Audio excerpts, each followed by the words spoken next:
that little point right there, right? They don't take the slack out of the trigger, but they aim. So again, this is my spot I'm aiming at.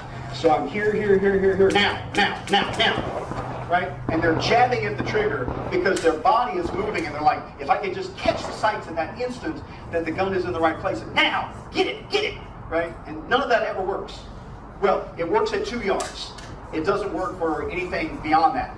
So the first thing I teach them with the SIRT pistol is to take the slack out of the trigger, right? And then press. And I have them watch the red ball.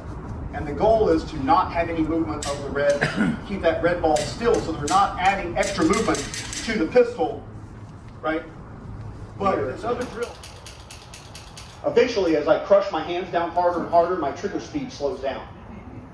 And what I explain to them is there's a balance in there. What you're trying to do is minimize and press all the way through the trigger, straight through. That's quickly, trigger speed. Carefully is slack, press, slack, press. And we can tolerate some movement of the pistol when we're doing carefully. Precisely, it's got to be slack, and that red ball has to stay there. Press, slack, press. So you can teach quickly, carefully, precisely with this because the visual feedback, like interdigit interaction, I am unconsciously moving my trigger finger as or they put the finger on the back of this, on the back of the slide, or back of the frame, to back up, so now they have something to, this is when they're doing this, they're pressing like this. So that interdigit stuff is a problem. Then they go press, and they grip, everything tightens down, and then they let go. That's not what you want, but if you make them do the SIRT pistol drill, and you just let them do this and go whack, whack, whack, whack, whack, whack, there's no time for squeeze. I do not use the word squeeze in relation to trigger manipulation. I know that was popular, and you see in the old gun books, but squeeze, you tell somebody to squeeze something, they're doing this. Yeah? So I use press. I do not use pistols. So the thumb goes up there, as if it were sitting on a thumb safety. Yeah. As if it were sitting atop a thumb safety.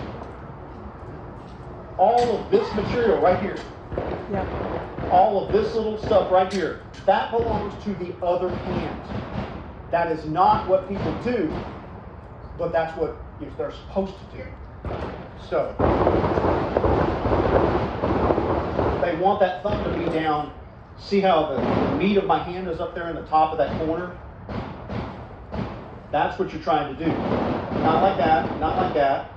See how the heels of the hands aren't even touching the gun? Then you get the meat of the hand touching the frame of the pistol. Right? Most people do this. Watch the next one. A lot of people do this. See how my thumb is curved? The difference between this and this. They're afraid of the slide, so they don't want their thumb up here. You do not have to push your thumb against the slide. Look, I'm going to shake hands. Okay? Now, there's a spot right in front of the elbow. There's a muscle right here. Put your finger on that muscle. You can't. Now, point your fingers at the ground and point your thumb forward, all the way forward. Yeah, point your thumb at me.